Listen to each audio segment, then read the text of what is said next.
السلام علیکم ورحمۃ اللہ وبرکاتہ نحمدہ ونصلی علی رسولہ الکریم اما بعد۔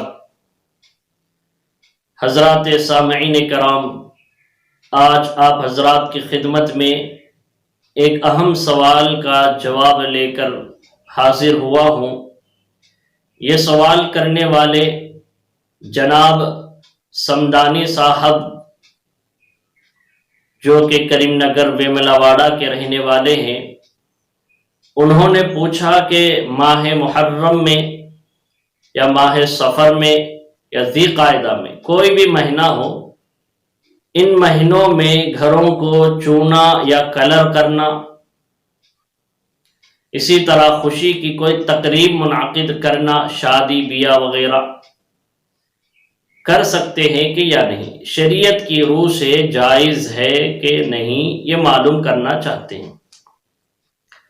محترم سامعین کرام،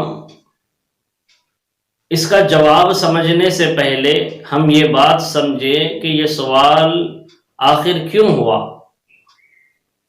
اس کی وجہ یہ ہے کہ آج ہم میں یعنی مسلمانوں میں کچھ نام نہاد مسلمان ہیں جن کا دور تک شریعت سے کوئی تعلق نہیں، دینی تعلیم سے کوئی تعلق نہیں، علماء سے دوری، جس کی بنا پر بعض لوگ یہ سمجھتے ہیں کہ کچھ ایام یا کچھ مہینے منحوس ہوتے ہیں، اسی طرح محرم کا مہینہ منحوس ہے، یا اس مہینے میں چونا کلر کرنا، خوشی کی تقریب منعقد کرنا، یا ماہ سفر ہو، ذی قعدہ ہو، جو بھی ہو منحوس سمجھتے ہیں۔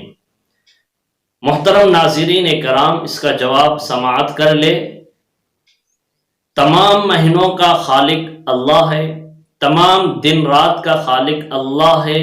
اللہ تعالیٰ نے کسی مہینے کو منحوس نہیں بنایا، کسی دن رات کو منحوس نہیں بنایا، لہذا ماہ سفر ہو یا ماہ محرم ہو یا ذی قعدہ ہو، کوئی بھی مہینہ منحوس نہیں ہے۔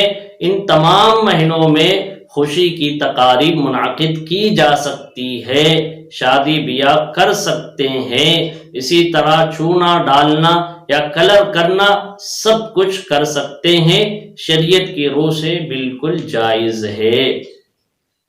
آخر میں یہ بات عرض کرنا چاہتا ہوں کہ ہمیں چاہیے کہ ہم علماء سے قربت بڑھائیں، علماء کے ساتھ اٹھنا بیٹھنا کریں، ان سے دینی علوم حاصل کریں، اس طرح کے سوالات کر کے دین سیکھیں۔ ہمارا اٹھنا بیٹھنا کفار و مشرکین کے ساتھ یا جہلاء کے ساتھ ہونے کی وجہ سے ہم میں دینداری کم ہی پائی جاتی ہے، لہذا ہم علماء کی صحبتیں اختیار کریں، ان سے سوال جواب کرتے رہیں تو انشاءاللہ ہم میں دینداری آئے گی اور اس طرح کے غلط عقائدوں سے، غلط رسومات سے بچ سکیں گے۔ والسلام علیکم۔